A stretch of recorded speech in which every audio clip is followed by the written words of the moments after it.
Assalamualaikum warahmatullahi wabarakatuh. Salam sejahtera untuk kita semuanya. Hai semua, kembali lagi bersama Jurnal Edukasi ya. Kali ini kita akan membahas soal teknis P3K Guru Agama Islam. Tapi sebelum kita bahas lebih lanjut, jangan lupa subscribe, like, dan tekan tanda loncengnya untuk bersama-sama membangun channel ini supaya terus berkembang. Baik, langsung saja kita bahas mulai dari soal nomor 1. Hukum membaca Al-Fatihah dalam sholat adalah wajib. Jika tidak membacanya, maka sholatnya tidak sah. Hukum itu dinamakan A. Makruh, B. Aniyah, C. Hukmiyah, D. Muqayyar, E. Muayyan. Yang ditanyakan di sini adalah hukum membaca surat Al-Fatihah. Ini adalah wajib ya, karena jika tidak membaca Al-Fatihah dalam sholat itu hukumnya atau sholatnya tidak sah. Maka ini merupakan hukum yang dinamakan apa ini ya? Makruh, aniyah, hukmiyah, muqayyar, atau muayyan. Baik, kita lihat saja arti dari masing-masing arti istilah ini. Muayyan ini adalah sesuatu yang telah ditentukan. Kemudian wajib muqayyar adalah menjadikan wajib suatu perbuatan yang belum ditentukan dari sekelompok perbuatan yang telah dibatasi. Hukmiyah adalah najis yang tidak bisa dilihat rupanya, tidak berbau dan tidak ada rasa. Aniyah adalah nama populer untuk anak perempuan. Makruh itu merupakan perkara yang dilarang, tetapi larangan tidak bersifat pasti lantaran tidak ada dalil yang menunjukkan hukum haramnya. Yang ditanyakan di sini adalah hukum membaca Al-Fatihah yang disebut dalam sholat ini adalah wajib. Nah, maka ini hukum ini dinamakan apa? Nah, maka yang sesuai adalah yang muayyan ya. Muayyan ini sesuatu yang telah ditentukan, jadi sudah pasti ya, sudah tidak bisa ditawar lagi. Jadi sudah ditentukan syariatnya seperti ini, yaitu muayyan itu adalah sesuatu yang telah ditentukan. Maka nomor 1 jawabannya adalah E, muayyan. Nomor 2, sejak ditimpa musibah yang beruntun, Amir selalu berkeluh kesah dan tidak mampu mengendalikan dirinya terhadap sesuatu yang baik maupun yang buruk, sehingga ia menjadi mudah tersinggung dan selalu berkeluh kesah. Apa yang dialami Amir itu disebut dengan A. Halu'a, B. Manu'a, C. Jazua, D. Ghadab, atau E. Ujub. Nah, baik, kita lihat satu persatu saja istilah artinya itu ya. Menurut Ibnu Asyur ya, menjelaskan bahwa halu'a dengan ketidakmampuan untuk mengendalikan reaksi terhadap sesuatu yang baik atau buruk, sedangkan jazua artinya tidak sabar sama sekali dengan berbagai reaksi. Kemudian manu'a artinya tidak ingin orang menikmati apa yang diperolehnya. Ujub itu mengagumi diri sendiri atau sombong, karena ghadab artinya emosional atau pemarah. Nah, jadi yang dialami oleh Amir ini adalah sudah tidak mampu menahan atau mengendalikan dirinya ya. Maka kalau ketidakmampuan diri untuk mengendalikan dirinya sendiri itu, terutama sikap yang buruk itu, maka disebut dengan halu'a ya. Berarti nomor 2 jawabannya adalah A, halu'a. Nomor 3, ilmu akhlak sangat penting bagi kehidupan kita sebagai seorang muslim. Maka tujuan mempelajari ilmu akhlak adalah A. Memberikan pedoman atau penerangan bagi manusia dalam mengetahui perbuatan yang baik atau yang buruk. B. Memudahkan melaksanakan ibadah dengan konsisten. C. Memperkuat dan memperkokoh keimanan. D. Mempererat tali silaturahmi di antara sesama muslim. E. Mengembangkan sikap toleransi. Nomor 3 ini yang yang ditanyakan adalah tujuan mempelajari ilmu akhlak. Nah, ilmu akhlak ini merupakan ilmu yang sangat penting bagi seorang muslim dalam kehidupan sehari-hari, untuk menjalani kehidupan sehari-hari. Maka tujuan untuk mempelajari ilmu akhlak ini adalah apa? Ya, jadi yang sesuai ini adalah yang A, ya, memberikan pedoman atau penerangan bagi manusia dalam mengetahui perbuatan yang baik dan yang buruk. Jadi jawabannya nomor 3 adalah A. Nomor 4, perhatikan surat Al-Lahab ayat 3 berikut. Sayasla naron dzatal lahab. Ayat ketiga surat Al-Lahab tersebut mengandung bacaan A. Iqlab, B. Idhar, C. Ikhfa, D. Gunnah, E. Qalqalah. Jadi kaitannya tentang hukum bacaan ini yaitu surat Al-Lahab ayat 3, ya.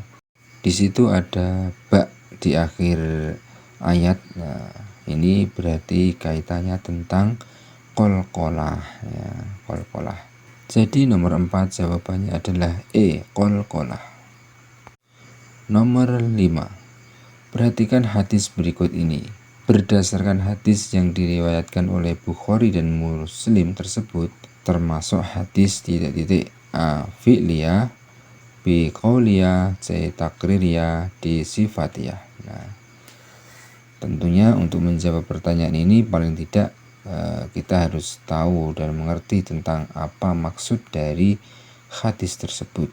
Nah, baik, kita lihat dulu arti dari hadis itu.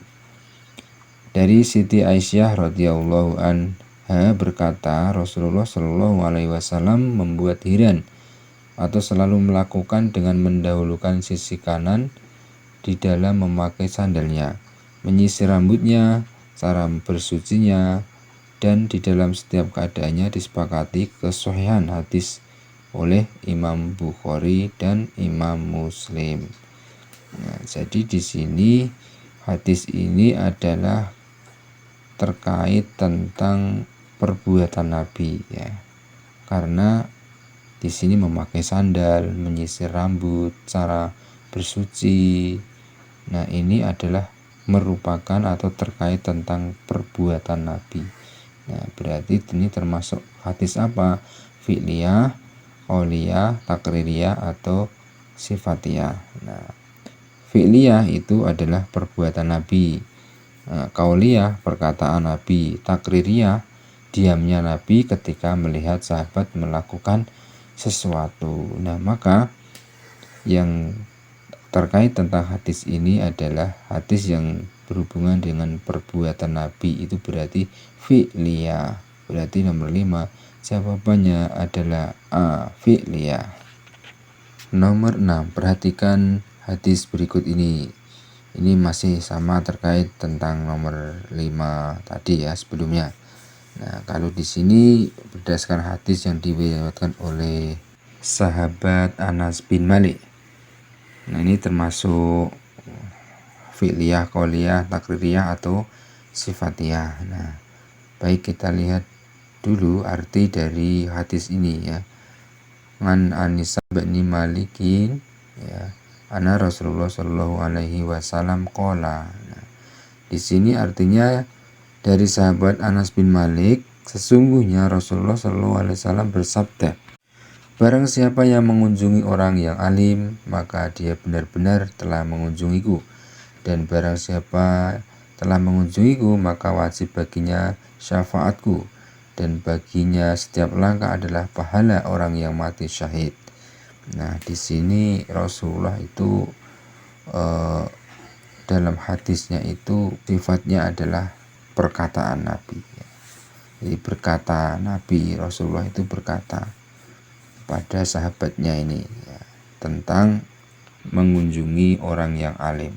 Nah, berarti kalau kaitannya tentang perkataan Nabi itu termasuk hadis qauliyah, ya. Berarti nomor 6 jawabannya adalah B, qauliyah, hadis qauliyah. Kita lanjut nomor 7. Disebutkan dalam Quran surat An-Nisa ayat 2 mengkhisoskan hukum haram merusak, membakar, menghancurkan atau melakukan perbuatan apapun yang dapat merusak harta anak yatim dengan memakan harta anak yatim termasuk ke dalam kias A. Dilalah, B. Adwan, C. Musawi, D. Aula. Nomor 7 ini merupakan bagaimana hukumnya atau hukum haram, yaitu merusak harta anak yatim atau dengan memakan harta anak yatim. Ini kalau dikiaskan berdasarkan Quran surat An-Nisa ayat 2, ini termasuk dalam kias apa ini ya? Kita lihat dulu ya. Kias ada beberapa ya. Di antaranya kias aula, yaitu mengkiaskan hukum haram memukul kedua orang tua dengan hukum haram mengatakan berdapat Quran surat Al-Isra ayat 23. Sedangkan kias adwan mengkiaskan hukum bunga bank dengan riba seperti disebutkan dalam Quran surat Al-Baqarah ayat 278. Kemudian kias dilalah itu kewajiban zakat terhadap harta yang berkembang bagi anak kecil dan balik sebagaimana pandangan Abu Hanifah. Nah, berarti kalau yang nomor 7 ini tentang dikiaskan memakan harta anak yatim itu sesuai dengan yang C, yaitu musawi ya. Musawi C ini adalah kias yang termasuk memakan harta anak yatim yang terdapat dalam Quran surat An-Nisa ayat 2. Berarti jawaban nomor 7 adalah C, musawi. Nomor 8. Rukhsah itu adalah istilah terdapat sesuatu yang berubah dari perkara yang asal karena adanya halangan atau untuk kemudahan dan keringanan. Berikut ini yang termasuk kategori yang diperbolehkan rukhsah adalah kecuali Nah, di sini rukhsah yang dibolehkan tetapi kecuali. A. Pendapat tentang diakhirkannya sholat asar hingga panjang bayangan setiap benda adalah 4 kalinya. B. Pendapat bolehnya menukar 1 dirham dengan 2 dirham secara kontan atau tunai. C. Pendapat sahnya nikah tanpa wali dan tanpa mahar. D. Pendapat tidak disyariatkannya 2 saksi dalam nikah. E. Ikut minum minuman keras karena menghormati teman non-muslim. Nah, jadi di sini sudah jelas ya, terlihat bahwa rukhsah yang diperbolehkan itu yang A, B, C, D ini. A, B, C, D ini merupakan rukhsah yang diperbolehkan. Nah, kalau yang E ini adalah perbuatan haram, tidak boleh. Ini minum minuman keras apapun alasannya ya, apalagi hanya untuk menghormati teman sendiri, itu adalah hukumnya haram, tidak boleh ya. Berarti yang kecuali adalah yang E. Nomor 8 adalah E. Nomor 9. Islam mengalami kemajuan dalam bidang pengetahuan yang sangat pesat pada masa dinasti Abbasiyah, pada masa Khalifah A. Umayyah bin Abu Sufyan, B. Ali bin Abi Thalib, C. Utsman bin Affan, D. Harun al-Rasyid. Nah, kalau di sini adalah kemajuan di bidang pengetahuan atau masa keemasannya kemajuan di bidang ilmu pengetahuan umat Islam itu pada masa dinasti Abbasiyah. Nah, ini pada masa kekhalifahan siapa? Nah, tentu saja ini kalau dinasti Abbasiyah berarti masa Khalifah Harun al-Rasyid ya, 9D. Nomor 10. Ibadah mahdhah secara bahasa artinya murni atau tidak bercampur. Ibadah berikut yang termasuk ibadah mahdhah adalah A. Sholat, zakat, puasa, haji. B. Sholat, sedekah, puasa, haji. C. Sholat, zakat, silaturahmi, haji. D. Sholat, zakat, puasa, membangun masjid. Ibadah mahdo itu selain secara bahasa itu artinya murni atau tidak bercampur, ibadah mahdo itu bisa diartikan ibadah yang sudah ditentukan caranya, syaratnya, dan sebagainya. Semuanya sudah ditentukan, tidak boleh dirubah-rubah lagi, terutama sholat, zakat, puasa, haji. Ini adalah termasuk ibadah mahdo. Nah, kalau sedekah ini bukan termasuk ibadah mahdo, termasuk ghairu mahdo. Nah, silaturahmi, membangun masjid ini juga bukan termasuk ibadah mahdo. Berarti yang termasuk ibadah mahdo adalah sholat, zakat, puasa, dan haji. Berarti nomor 10 jawabannya adalah A. Sholat, zakat, puasa, dan haji. Baik, terima kasih atas partisipasi rekan-rekan semuanya. Untuk bahasan 10 soal ini, kita akan melanjutkan nanti soal yang selanjutnya. Kita tunggu saja. Jangan lupa untuk selalu stay tune pada channel ini. Terima kasih, mudah-mudahan bermanfaat. Assalamualaikum warahmatullahi wabarakatuh.